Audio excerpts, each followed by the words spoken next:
শিক্ষার্থীরা সবাই কেমন আছো? আশা করি সবাই ভালো আছো। তোমাদের সবাইকে সহজ পাঠশালা চ্যানেলটিতে স্বাগত।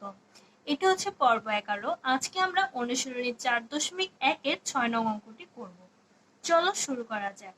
6 নং বলা হয়েছে একটি কলমের দাম x টাকা ও একটি বইয়ের দাম y টাকা হলে নিচের রাশিগুলো দ্বারা কি বোঝানো হয়েছে তা লিখো। একে বলা হয়েছে 3y, তাহলে লিখি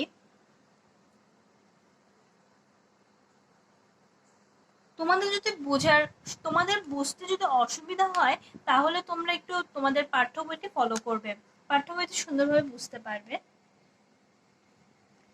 এক হচ্ছে 3y, 3y দ্বারা কি বোঝানো হয়েছে বলো তো দেখি। y দিয়ে যদি একটি বইয়ের দাম বোঝায়, 3y মানে হচ্ছে তিনটি বইয়ের দাম, তাহলে 3y হলো 3টি বইয়ের দাম,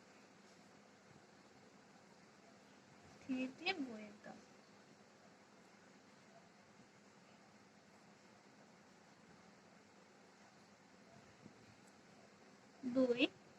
2 হচ্ছে 7x, x দিয়ে কি বোঝানো হয়েছে একটি কলমের দাম, তাহলে 7x হলো, যেহেতু গুণ অবস্থায় আছে তাহলে 7x হলো 7টি কলমের দাম।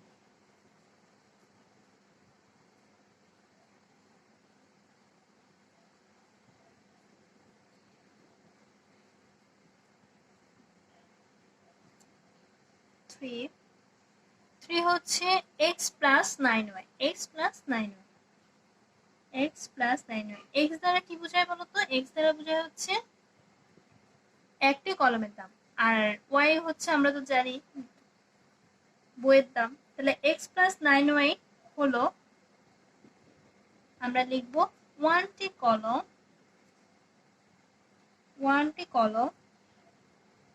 ও 9টি বইয়ের দাম, মানে 9টি বইয়ের দাম একত্রে, 9টি বইয়ের দাম একত্রে,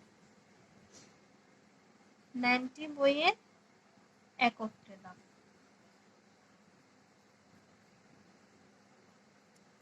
একত্রে বলতে কারণ যেহেতু প্লাস দুইটি একত্রে আছে, মানে একসাথে আছে।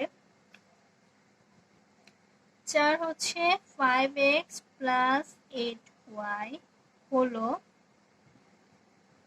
5টি কলম, x মানে কলম বোঝায়, 5টি মানে একটি কলম বোঝায়, আর 5x মানে হচ্ছে 5টি কলম, 5টি কলম ও y মানে হচ্ছে বইয়ের দাম, তাহলে 8y মানে হচ্ছে 8টি বইয়ের একত্রে দাম, একত্রে দাম। পাশে তোমরা আনসার লিখে নিবে। 5 হচ্ছে 6y প্লাস 3x হলো x, y বলেছে, তাহলে y দ্বারা কি বোঝাচ্ছে একটি বইয়ের দাম, তাহলে 6y মানে হচ্ছে 6টি বইয়ের দাম, 6টি বই ও x একটি মানে একটা x দ্বারা বোঝায় হচ্ছে কলমের দাম, তাহলে 3x দ্বারা বোঝায় হচ্ছে তিনটি কলমের দাম, তাহলে হবে তিনটি কলমের একত্রে দাম, তিনটি কলমের একত্রে দাম।